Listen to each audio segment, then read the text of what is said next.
Welcome to Diary of a Professional Tennis Coach with Mark Gellard and Candy Reed.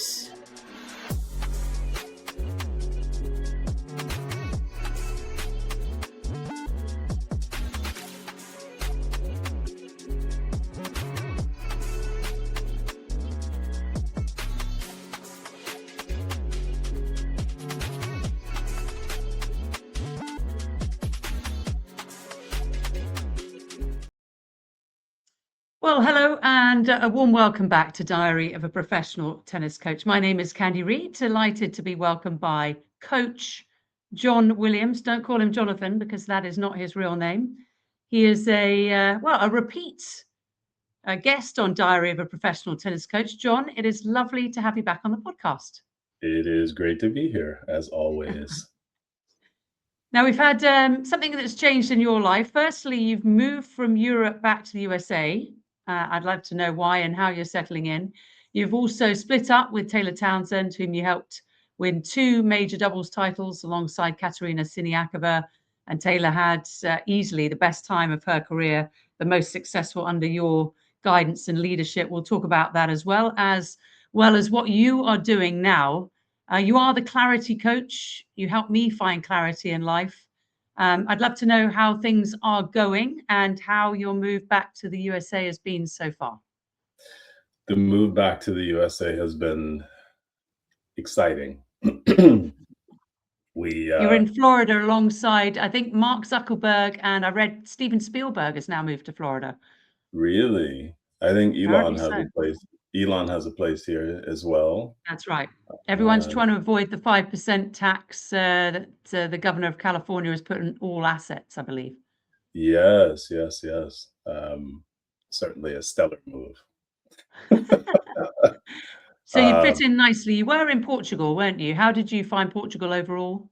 Portugal was amazing. It was an incredible period of time that we had, the benefit of being in Europe during that window during COVID time and then like post COVID. So it was really optimized for us because it slowed things down during COVID so that we could adapt and assimilate at a pace that was comfortable to us. And I say comfortable, but learning a language, and Portuguese is not the easiest language to learn, but it was much more digestible during that period. And then when things started to open back up again, it didn't all happen at once. So it was a gradual growth and expansion, and that meshed very nicely with our rate of development. So the curves kind of aligned as they were. And yeah, it was a fantastic time. I think the 2 most hated things in life that people are scared about the most are making a speech, I believe, and moving house. You don't seem to mind doing either. No, and apparently I do them quite frequently. You do both, don't you? Because Do you can both. tell everybody who's listening about all the stuff you do on the stage and the fact that you're helping so many people. Sure. Well, Elevate with John never started out as just a tennis-based endeavor. It just happened to be what I was doing at the time. I had made a commitment to work with a pro tennis player and helping her transition from childbirth and being a new mom back to getting in shape and then back onto court and then excelling on court. That was the journey that was mapped out. And that was my commitment, that was my 9 to 5, if you will. But Elevate with John has always been something that I have had as an aside, as an adjunct, a synergistic adjunct, if you will, to everything that I was doing on the performance side, which was mainly in the physical domain. Elevate with John came along to address the other half of the coin, which is the psycho-emotional and mental components. I actually, when I was commentating at the Australian Open, somebody asked me what way I thought tennis was going to go in the future.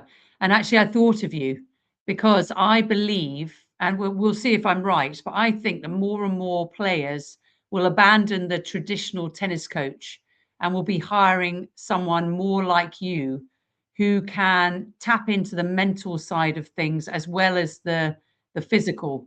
Do you agree with me? And if so, why? I do agree with you, and I said this a long time ago. Well, actually, it wasn't that long ago. It was about a year ago. But in social media life, that's you might as well be a decade. But That's true. I said this a while back, and what I said was when you look at the information that's available to every individual now, the X's and O's become less significant. The space between them becomes much more significant. Yes. So, where do I hit the ball? When do I hit it? How do I hit it? It's very easy to understand once you do some research and you do some studying, right? Yes. But the ability to do that and to do that in important moments and to do that with a high level of proficiency and consistency, those things are all dominated by what's between the ears. Yes. And the ability to execute at that level becomes much more challenging if you don't have the bandwidth between the ears. Or, as we've seen, all right, throughout the course of history, not just in tennis, but all sports, you see a rapid rise and then you see a rapid decline. Yeah. So the individuals, whether they be male or female, that have what I call staying power or QE, quality endurance, those are the ones that you see. They may not rise as rapidly. Some of them do, but they may not rise as rapidly, but they stay and they stay consistent. The Yeah. line of performance is almost completely flat.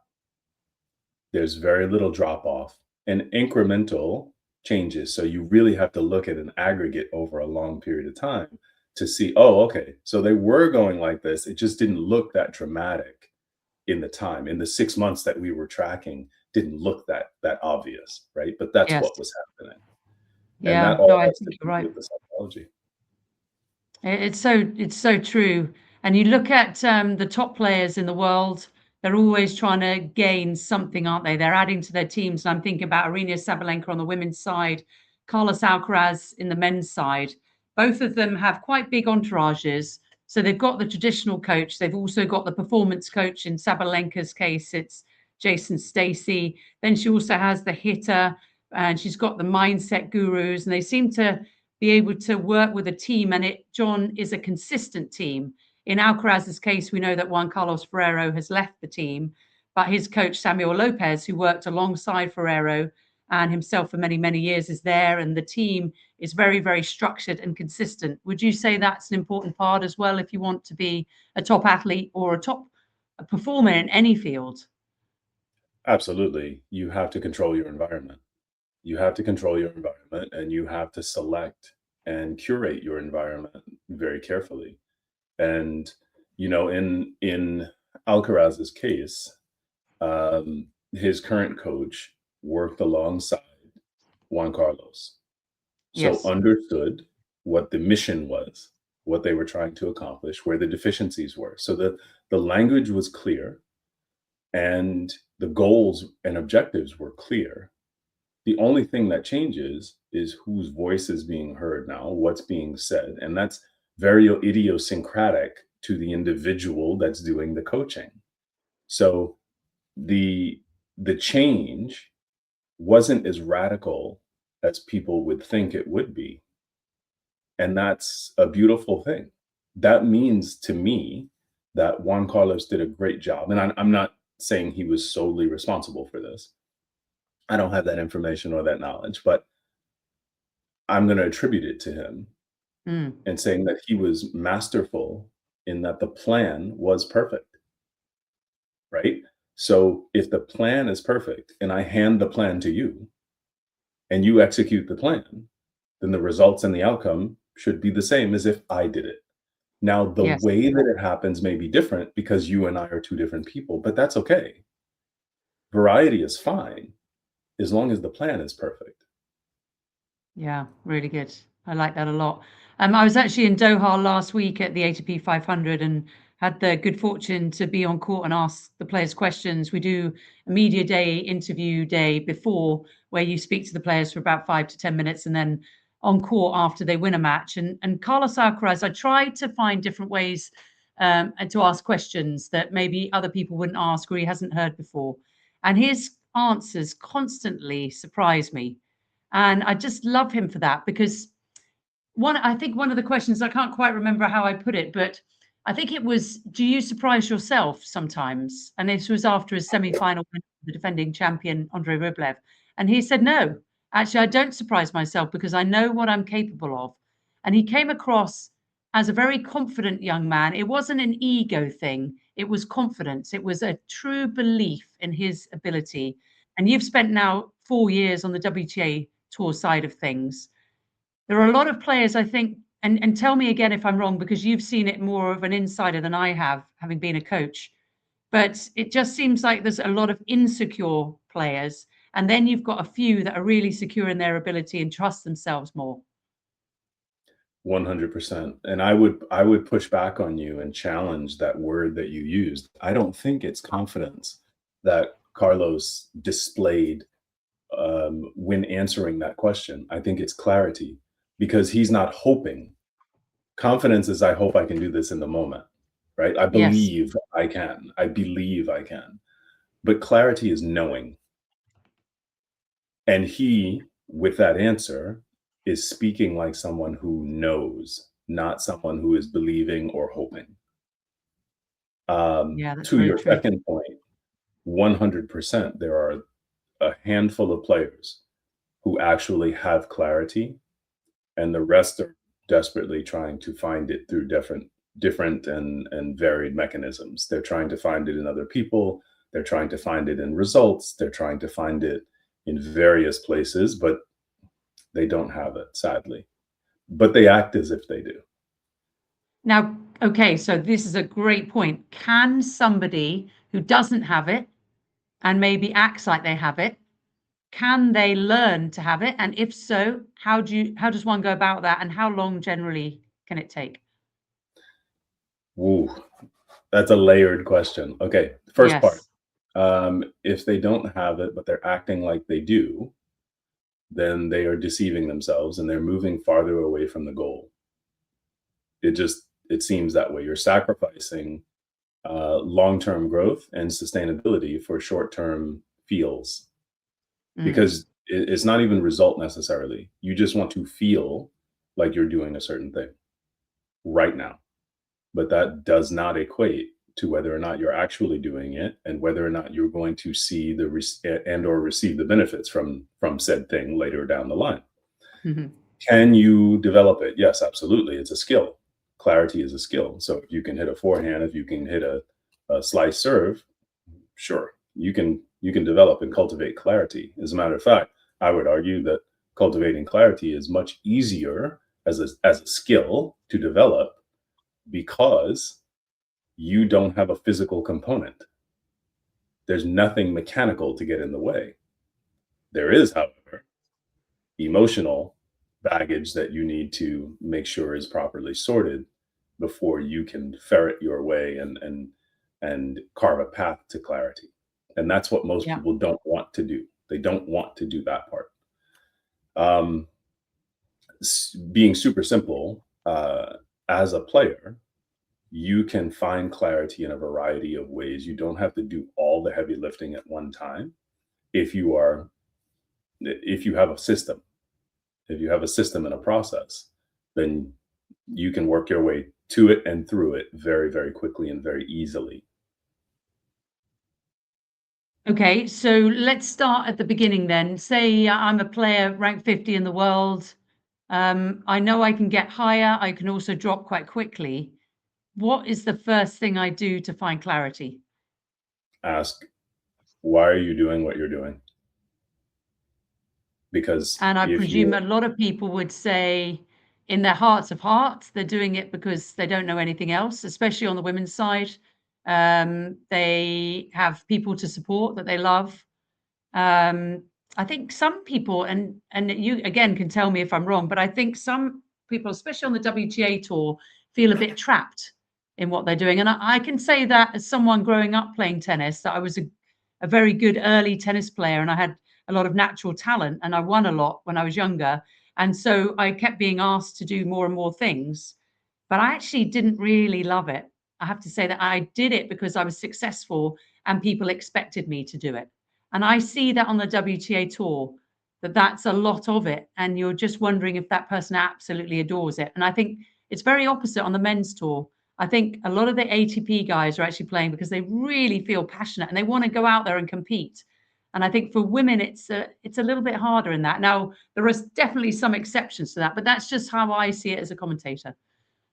No, I think you are basically spot on. I think there's a sense of I'm in this vortex and I don't really quite know how to get out of it. I sometimes rise to the top of the vortex, meaning I'm floating. I'm riding on clouds. I'm high on the air. And then other times I sink to the bottom of the vortex where it's most turbulent and it's the most difficult. But this is my life because I'm in this vortex. I don't really know how to get out of the vortex. I'm not really Yeah. sure how I got in the vortex. And I don't really know on a day-to-day basis if I even want to be here. I was actually having this conversation with a player yesterday, literally. Wow. Hmm. So that whole conversation is a great one to unpack because if you don't know why you're doing the thing, then how good can you ever be at it? Yes. And if you're pursuing greatness, which is the whole point for what we should be doing in life, right? Because we only get one go around like this. If you're pursuing greatness in any domain, then it should be fueled by the desire to be great, and passion gets poured on top of that. And that's what keeps you in the fight. That's what gives you sustainability. As I said to this player that I was speaking with yesterday, motivation is something that somebody created to put on cards and wall placards, right? Yeah. If you remove motivation and you just say, I'm committed to learning and being better every day. When it gets hard, if you remember that you made a commitment to that, then the commitment drives you. You don't need to be motivated. You don't have to like it. You don't have to feel good about it. But the commitment drives you, and the discipline gets you to show up. Right. So I'm not a big fan of the word motivation. As a matter of fact, Wimbledon last year, I did a video where I was talking. I don't even remember what I was talking about, but somebody said you're a great motivational speaker in the comments, and I fired back and said, thank you very much for the kind words, but I don't embrace that title because motivational speaker to me, when I hear that, I hear hype man, and I am very much not the hype man. I'm a reality based dude, and clarity for me is everything. I need to know what the nitty gritty is, what the bottom line is, and then we can operate Yeah. from there. Because once you have a firm foundation, you can build off of that. But if your foundation is made of sand, anything you build is subject to the wind. Yes. And that's unsettling. That thought in and of itself is unsettling, right? Yeah. Where you're sitting right now, Candy, where I'm standing right now is on a foundation. It's a solid foundation, right? If that foundation were made of sand and the wind picked up outside, we would automatically have anxiety. Mm. Is the wind going to be strong enough to create a problem for me? A problem that I cannot immediately solve, right? Yes. Because this is bigger than my two hands, my arms can manage. And sport is the same. If your foundation is on sand, then any challenge, any potential threat becomes a source of anxiety. Yes. But if your foundation is solid, if you know who you are, right? You know who you are as a person, you know why you're doing the thing that you're doing, you know how you play, like your identity as a player, because they are two separate things, and you understand how that player plays, a bad call doesn't take you off your game, right? A rain delay doesn't, 2, 3 rain delays doesn't take you off your game because you know who you are and you know how you play. The Mm, rest of it is just a chess match. That's it, yes. right? So if you look at how players have evolved and devolved in some cases, it's because their foundation was not in fact solid. They acted as if it were, going to your earlier point, but it really wasn't. They Mm, said they were confident, and they might have been, but confidence is a feeling. Clarity is a structure. yeah. That's the difference. When you're looking then at the top players and you had an inside view from where you were working with Taylor for 4 years, do you see someone like Aryna Sabalenka, Elena Rybakina, Jessica Pegula, those kind of players, do you see a difference in the way they go about things? I definitely see a difference in the way that they go about things. Rybakina is the only one that I have question marks about because I have not spent any significant amount of time, um, kind of observing. I know Jason. Jason and I sat down, had a great lunch together in Saudi at year-end championships. Prior to that, whenever we see each other, we try to, chat it up a bit. Um, so I know Jason and I understand what he's contributing, what he's pouring into Arena and contributing to the team. Um, I don't know that about Elena. I've had conversations with Stefano, but they were very superficial, just professional, passing ships on the sea kind of thing. Jess, I have not had intimate conversations with her coaching staff or with her, but I can tell based on Jess's personality, Jess is a journeyman, probably because she's a New Yorker. Um, but Jess is just, what's the mission? I just do the job. And I'm not looking around for fanfare or accolades when I'm doing the job. If that stuff comes, that's fine, but I'm just doing the job. I'm doing my best to be my best, if that makes sense. Yeah. And Irina, I think, because I don't know her intimately well either, so I'm only speaking from the outside. I want to make that clear. Definitely. In the past, I think she was struggling to find confidence because she didn't know who she was. I think now it appears over the last 2 years, 3 years, that she has become more solid in who she is as a person, and that then transferred to who she is as a player. And now she has both sides of the coin matching. They're Right. not in opposition, they're complementary, right? Yeah. And I think that's why we've seen the consistent high level performance there. And Do you see yeah, no, carry on. I was just going to say, and the lack or diminishing of the roller coaster. Yes, I agree.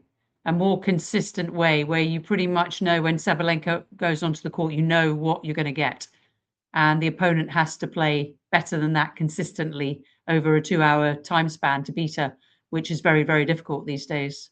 And Yes, once in a while they can, but mostly they can't. correct. Do you see someone like a Vicky Mboko who appears to be a very, very mature 20-year-old? And she seems to have all the attributes, but she also looks like she's got it here in the head. Does that come from her upbringing? Is that something she's born with? How do you find that? First of all, I predicted last year at I remember. National Bank Open that I said something like the guys I was talking to at the time corrected me the other day and said, "You were wrong, John. You said it was going to take her a year before she was top 10." And I said, "True. What was it, like 8 months?" Or something along those lines, right? Anyway, when I saw her, because I did have a chance to see her close up, saw how she practiced, how she warmed up, how she played, watched a percentage of her matches there at that event. It was very clear to me that she has all of the attributes of a champion Yeah. right now, and is very, very inspiring for me to see those things start to manifest for her. Her family unit is a solid one. So to your point, from what I understand, because I have colleagues in Canada that know her family from juniors, apparently her sister Gracia was quite the player as well. Um, and she seems to be a great person. I Yes. did chat with her quite a bit off court, uh, but and her dad is great as well. Um, they said that the family has always been very tight knit, very structured, but the standards have been very high. Oh, I love So that. the misbehaving, the antics on court, none of that was ever tolerated. And maybe once they saw in the earlier, players, the earlier kids, they maybe saw one instance of that stuff, and then it never showed up again, and did not see any of that stuff with Vicky. So that tells me that the standards and the structure in the family unit were very high, and that creates the environment. It creates a culture. It creates a Yes. winning, working culture, which then the work facilitates the winning. How much do parents get in the way, particularly on the WTA side? You see it less on the ATP side. Do we see it less on the ATP side? Well, the You parents think? are less involved. I think y- after about 14 or 15, it seems like the parents step back and let the coaches take over. Whereas on the WTA side, there is a lot of women who have a parent traveling with them or very much involved. Yeah, I think that's an interesting question, because I might argue that by volume, you are correct, right? By sheer numbers, you are correct. But if you look at the size or significance of the impact of the ATP players that have parents involved, those parents, I think, have a greater impact on the player overall than on the WTA side.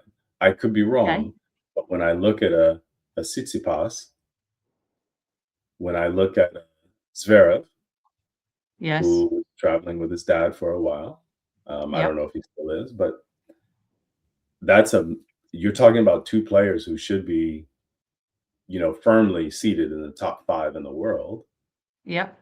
and are not. And it's not because they don't have the strokes. It's not because they don't have the game, right? Yep. So what is it? Um, and then you compare that to a Camila Giorgi, who traveled with her dad, a Wozniacki, Yep. who traveled with her dad. Um, Sophia Kennan, someone that travels with her father, Christina with her Buxer. Yeah. Trying to think of just in the last week or so. I know Anastasia Potapova is traveling with her mum, and Beatrice Haddad-Meyer has parted ways with her longtime coach Rafael, and her mum, who was a former tennis player, is in her box, but that's probably just temporary. But you Mm, hear more, don't you, about the mums and the dads on the WTA side? We talk about them more, perhaps. yes. And I think that's because it's kind of accepted that we still live in a misogynistic environment. And from a father's perspective, you always want to take care of your children. Yeah, So when you see a father taking care, quote unquote, taking care of their daughters, that doesn't raise an eyebrow. No. And I think that's the reason. But as men, I know I'm speaking from personal experience here. When I got to a certain age, I knew everything. My father knew nothing, right? And I had to prove him wrong. So you would, that behavior, that attitude automatically facilitates a separation. You have to separate. You can't have two male lions. Yeah. You know what I mean? Yeah. So so that is where I think it's more of an anomaly that the dads are still around. And when they are still around, they have significant impact because who's the Lion King? Yes. And that's a problem Yeah. because the king needs to be the person on the court swinging the racket, Yeah. not the person in the box. Very true. Very true. And you've got players like Carlos Alcaraz, whose dad is there a lot, but doesn't really tend to get mixed up in the whole coaching scenario. It's more about he's just helping Alcaraz enjoy his life and make sure everything around his son is on the money. And of course, we've got another parent in Coco Gauff's dad who's there quite a lot, and Candy Gauff traveling a little bit more, perhaps, even though Coco's got two younger brothers. What's your thoughts on her and her game? Wow. I like Coco a lot as a person. Uh, there are a lot of things that she has the opportunity to continue to improve as a player, which is fantastic because with her current level and what she's been able to accomplish, her upside is still massive, Yes, agreed. which is not something you can say for a lot of players in any sport, Yes. right? When they've accomplished the level that they have. So I think that's a huge attribute for her. Some people see that as a knock. I don't at all. I think Mm, she can continue getting better well into her 30s, yes. right? Which is scary because with her athleticism now, she'll probably have that same degree for another 5 years, right? Hypothetically. And then she's going to learn that as the physical part starts to decline, as it does in everyone, the mental, the tactical, that part will start to increase even more. And she is a fairly crafty player now. She's Yeah. a scrappy player as well. Those aren't going to go away. They're only going to improve. So I think her upside potential is huge. The fact that she has her father and her mom traveling with her seem to be a huge attribute for her in terms of controlling her environment and kind of keeping everyone on page Yeah. so that she doesn't have to deal with the drama. That's massive, right? Because she has to deal with her own drama, the drama that she creates and she's directly involved in. Every player does at that level. But Yeah. if you don't have to deal with the outside drama, then that's less resources you have to dedicate toward things that are not serving you. Last thing I'll say on that is French Open last year. I don't remember when it was in the tournament, but she was about to play a match.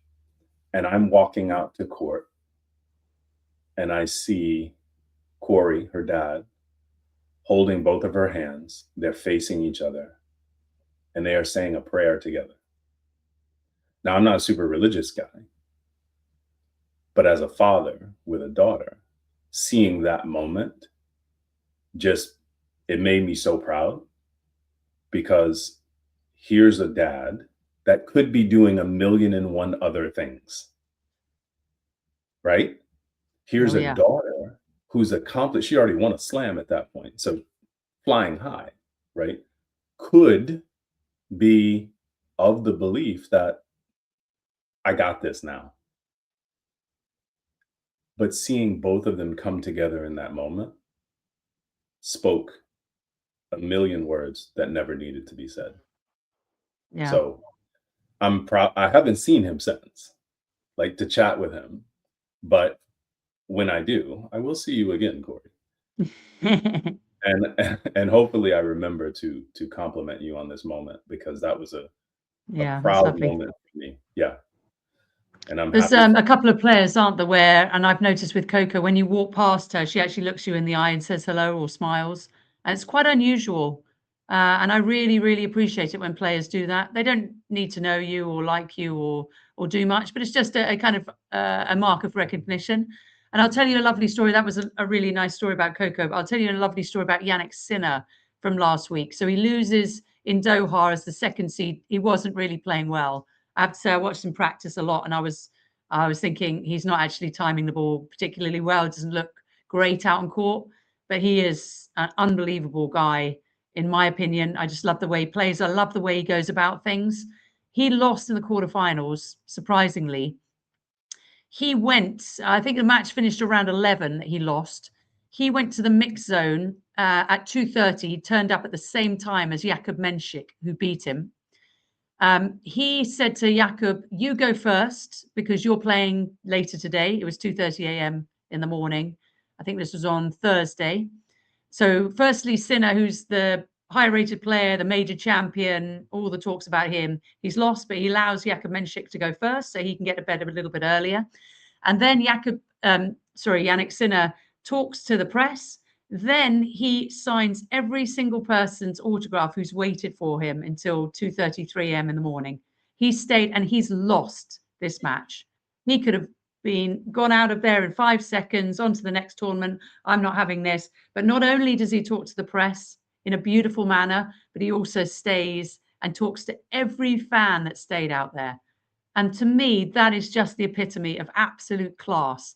When I heard that story and I was told it by the press that were out there, I just thought that shows you, that this guy is something special. And Alcaraz would do the same. He's always looking when we were on court. So after he wins a match, it was Omar Abdo, who works for the ATP. He brings the players over to us, and then we interview them. And Alcaraz said to him, "That's fine, but I want to go and sign autographs for all these people that have stayed. I don't want to be rushed because there's usually a 10-minute turnover between the next match coming on." And Alcaraz actually said to Omar, "No, I want to stay on a little longer and sign all this. Can you make that happen?" And the fact that he's done that is just so terrific, because he doesn't need to do that. He could walk off in seconds. And I think that's something that Coco Gauff understands, and Jessica Pegula and so many of the others. They really understand that. And again, you've seen it sort of from the inside in. I just wish more players did a little bit more of that. You have to remember that tennis is a country club sport. And as a country club sport, there is inherently a sense of entitlement. And whenever you have a sense of entitlement, then you have questionable character. Okay. And the people that you're speaking of, they don't display that. And that's great, because it's great for the sports, it's great for the fans, and it's great for them. Yeah. So Do I you love think to it's see a that. country club sport, though? I'd love to, because obviously you've lived most of your life in America and worked with Americans, mostly, not all. But I'm not sure tennis is a country club sport in Europe, most of Europe. I would say there's a lot of players that are scrapping for their lives. You hear a lot of the Russian players have come from a very different world. There's, one of the players signed a contract with an agent at the age of 13 for 10 years, and he essentially owns everything about her life. A lot of players are desperate for contracts, for outside sponsors, for help, just to make ends meet. And tennis is such an expensive sport. Yes, but that is why. That is why. It's an elite sport because of the cost to Yes. play. And that's why it had a home in country clubs here in America, alongside golf, which is also, expensive to play. Um, when you compare that to soccer or football, Yeah. which is not expensive to play, which is Different why it's world. the most popular sport in the world, right? And I think, yes, the Russians and some places in Eastern Europe for sure had a much more difficult path. and still will. I think by and large, you're trying to break into or participate in an elitist sport. So if you were really passionate about driving a car, then you would be aiming for Formula One, Yes. right? If you were very passionate about riding horses, then you would be aiming for a top spot in an equestrian environment. These are not inexpensive endeavors by any means. They are cost prohibitive to the majority of the population, which is why there's such illumination and prestige associated with it. Mm.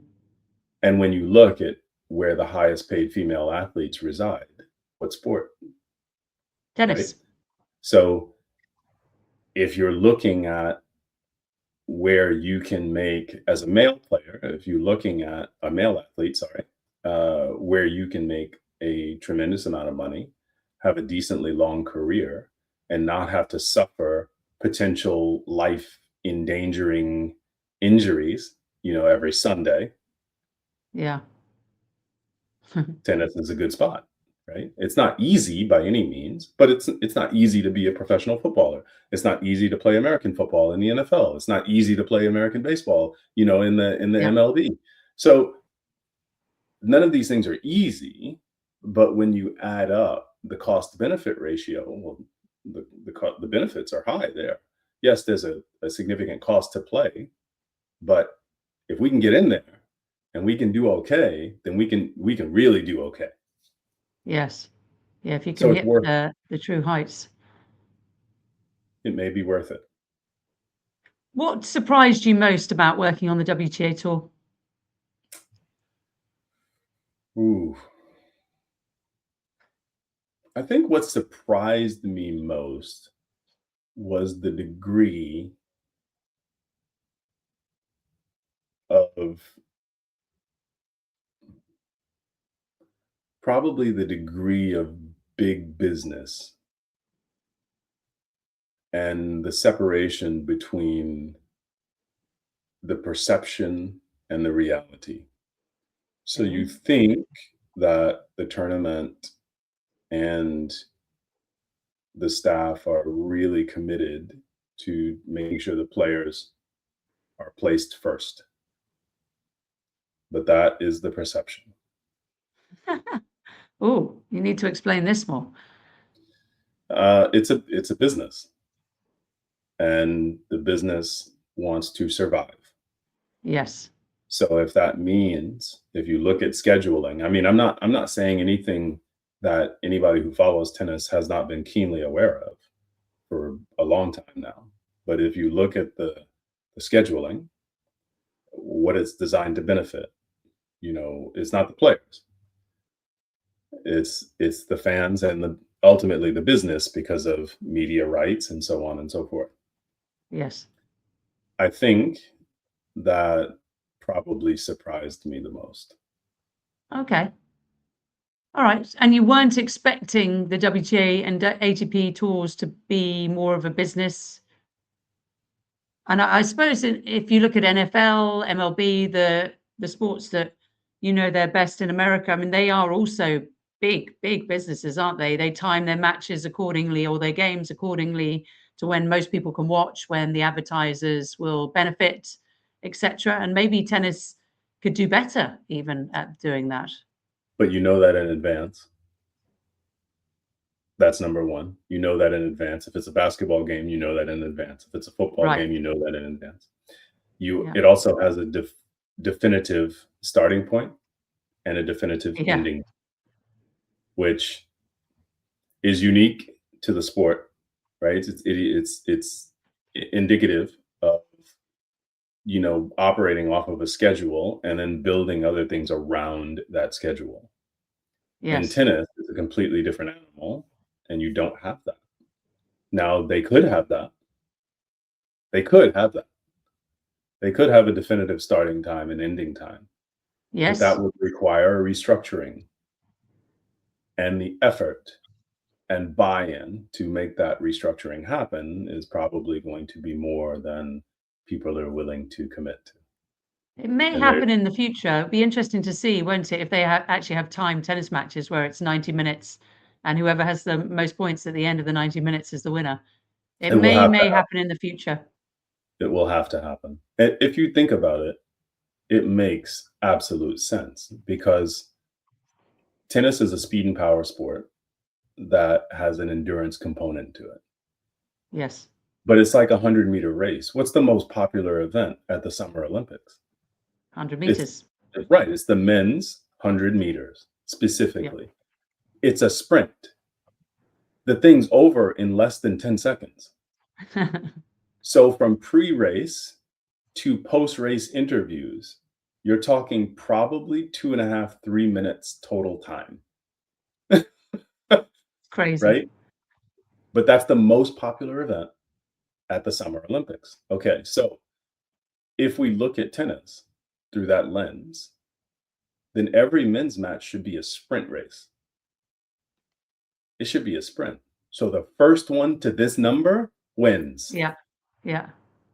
Then you don't have, oh, I went away for, 2 or 3 games in that set and then, woke back up and decided to play. You don't have that. You go away for 2 or 3 whatever, match is over. Yeah. You lose a bit of I focus and you're done. Exactly. I think that also places a higher demand on individual player IQ. You have to figure things out faster. Yeah. Processing speed, execution, consistency and speed, all of those things. And you will see some players that immediately excel in that environment because they have those things innately. And then you'll see other players, the rest of the field will have to grow into it. But I think it will Yeah. make for much more engaging and exciting tennis.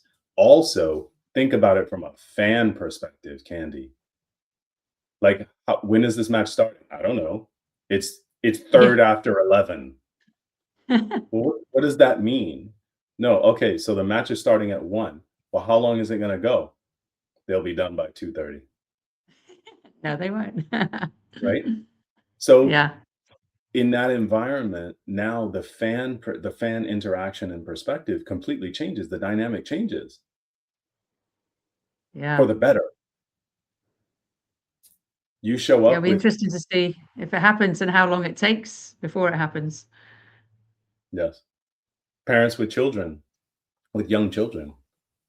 You you don't know if you're showing up for, an hour and a half or for 4 hours.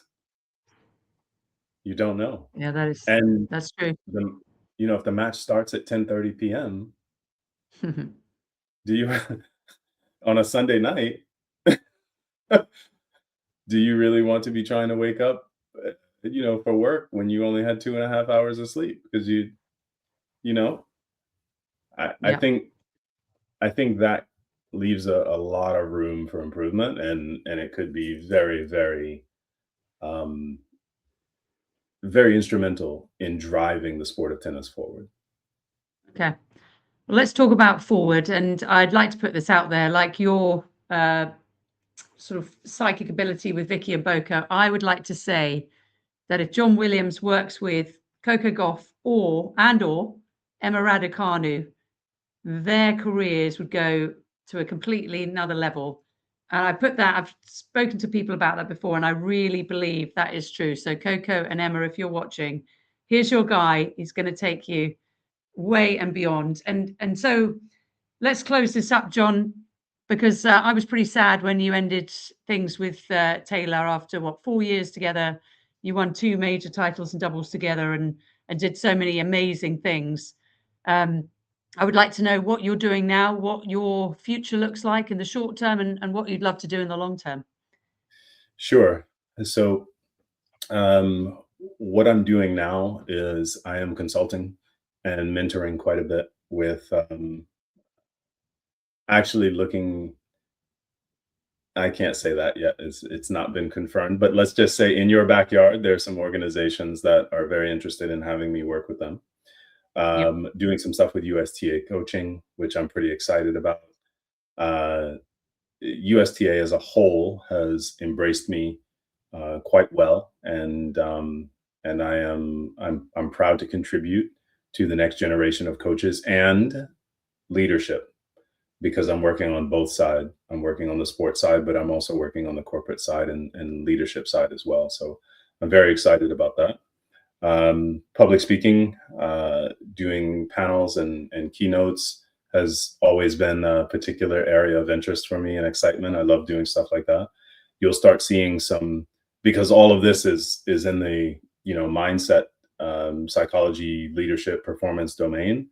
You will start seeing some tennis specific things start coming down the pipe soon, where I'm speaking specifically about tennis, which is something that I have not done the entire time that I've worked with Taylor. And it's crazy because nobody's asked me about that. Everybody gravitates to the mindset stuff and the psychology, but nobody's asked me about what and how I changed basically every one of her strokes. Ah. Is it Nobody too late for asked me to about ask you now? it. It may be, but Okay, maybe that's for I another think, podcast. yeah, I think, it's fine. It's fascinating to me though, why, you're not looking at the holistic change. Most people just identify where they're lacking or where the differentiators are. And that's probably why those things stood out. And that's completely fine. But But you're to my very point, strong, aren't you, on the biomechanics of the body, the way that things work, and the yes, way to get the most strength and power out of your shots. yes.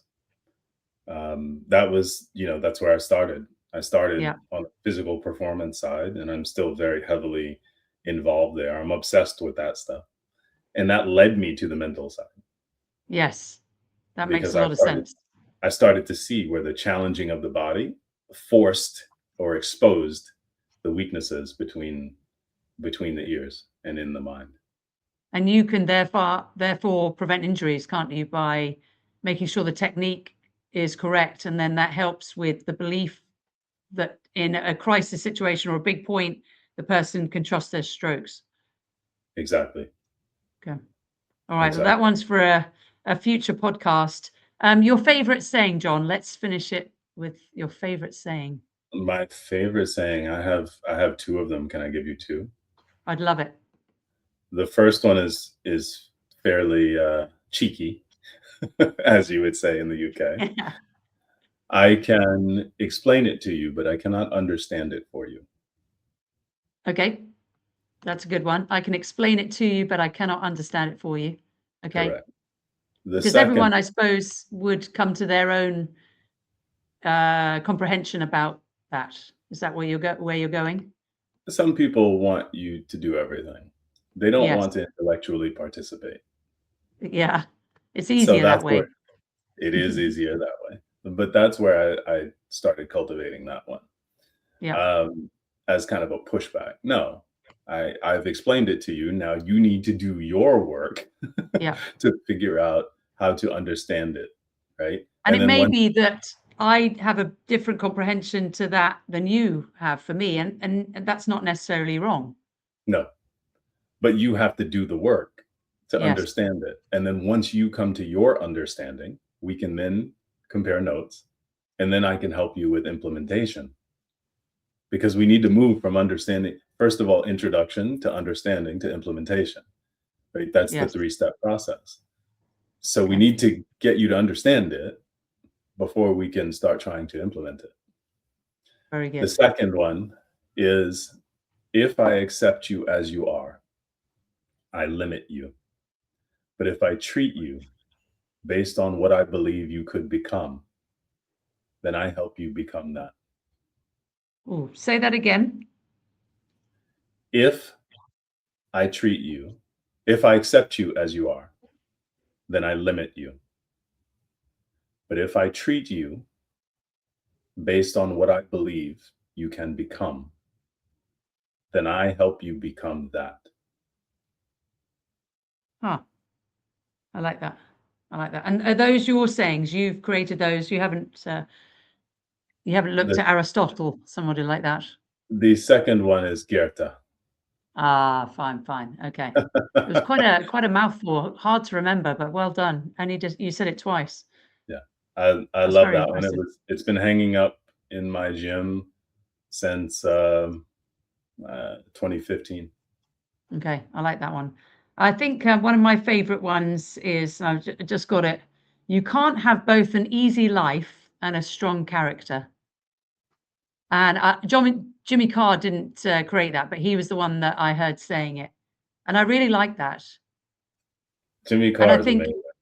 he is amazing, and he seems to know everybody, and he also loves tennis. Does he really? He's a big tennis guy, but I just love that because I think if you are driven and ambitious and want to make the most out of your life, you're going to have a few enemies. You're going to have a few people that naturally do not like you. They see you as a threat or something else. I'm not sure what it is. And I think men have a tough time with that as well, but I think women in particular do. And they don't want to upset anyone. I think we're more people pleasers. But you can be driven and ambitious and a decent person. You know, most people take odds with you not because of anything that you're doing necessarily, not because of inherently who you are, but it's because of what you represent to them. Ah, And mostly humans have this unique ability to dislike the things in others that they dislike the most within themselves. So when you see someone, I don't know how much you've, follow stuff on the American side, but Deion Sanders, yes, I know. when if you look back at some of the comments and criticisms he received a year and a half ago, 2 years ago, because of how he was talking, most people are super insecure. So when you see somebody who's extremely secure in themselves, that stands out to you and highlights what you don't like about yourself. Okay. So you're going to lash out at that. And that's just a fringe example, but Mm. that's sadly how humans operate. I will It's say it, Deion Sanders, American football coach, former player as well, head of the University of Colorado Boulder, and he's nicknamed Prime Time. I like that nickname. You should be called yeah. Prime Time. I encourage everybody to look at some of his, pregame footage where he's talking to the team and even practice footage, and just listen to the power that he's trying to share Okay, with his players. The commitment level that he has to making the program the best. nice. The Yeah, um, definitely worth spending some time and doing some research on, for sure. That was going to be my There- next question. I was going to ask you a saying and then someone to look out for, and also finally a book that you'd recommend that people read or listen to. the book, easy, I would say The Daily Stoic, Ryan Yes. Holiday. Incredible read. I am on my, I don't know, probably sixth time around on the book. I read a passage or interact with it in some way, shape, or form every day. Okay. Um, you said a someone to look out for. Yeah. Um, I think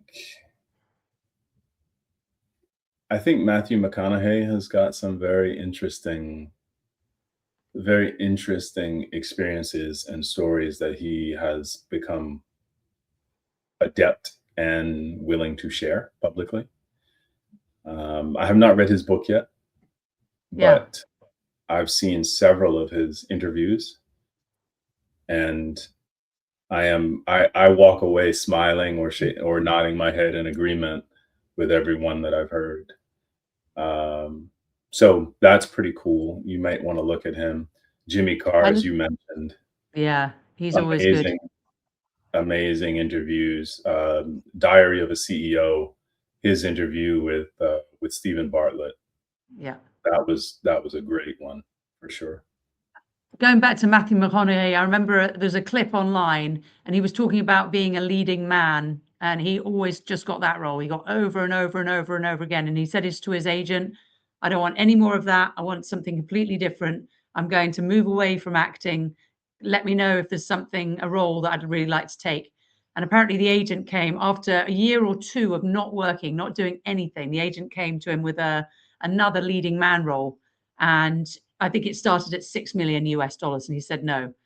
She came back $8 million US. He said no. $14 million, $16 million. He kept saying no, and it was getting harder and harder to say no, but he pulled away. And then I think he said 6 months later, he got his action role, or he got a different role, and he was like, yes, it was worth waiting for. It was worth turning down the money. But how hard would you have to be? I mean, I can't honestly say that I would have turned it down. I'm not a leading man in any way, but if you just think the temptation to just go, all right, I'll just do one more.